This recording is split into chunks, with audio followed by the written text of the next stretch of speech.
السلام علیکم ورحمۃ اللہ وبرکاتہ۔ بسم اللہ الحمد للہ والصلاة والسلام علی اشرف الانبیاء والمرسلین نبینا محمد وعلی آلہ وصحبہ اجمعین ومن تبعہم بإحسان الی یوم الدین، اما بعد۔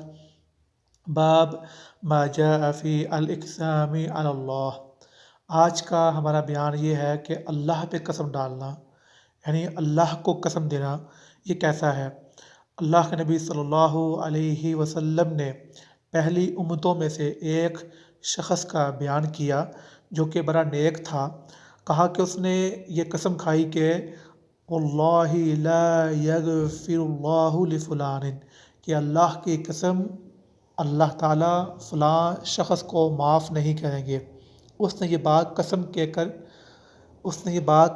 کہہ کر کہی، جبکہ ہم جانتے ہیں کہ جنت اور جہنم کا، معافی کا، بخشش کا، یا کسی کو عذاب دینے کا اختیار اللہ کے پاس ہے۔ کسی بھی نیک انسان کے پاس یا کسی بھی دوسرے انسان کے پاس یہ اختیار نہیں ہے کہ وہ یہ کہے کہ اللہ کی قسم فلاں شخص جو جہنمی ہے، یا اللہ کی قسم فلاں شخص جو جنتی ہے۔ مطلب ایسی قسم دینا جو اللہ کے کام ہے تو یہ جائز نہیں ہے۔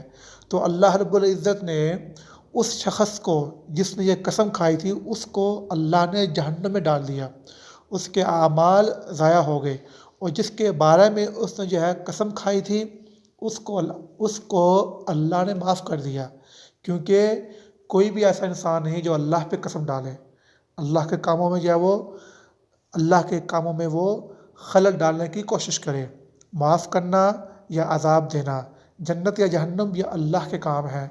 ہم میں سے کسی کو یہ اختیار نہیں ہے ہم کہیں کہ اللہ کی قسم فلاں جنتی ہے یا فلاں جہنمی ہے۔ وآخر دعوانا الحمد للہ رب العالمین۔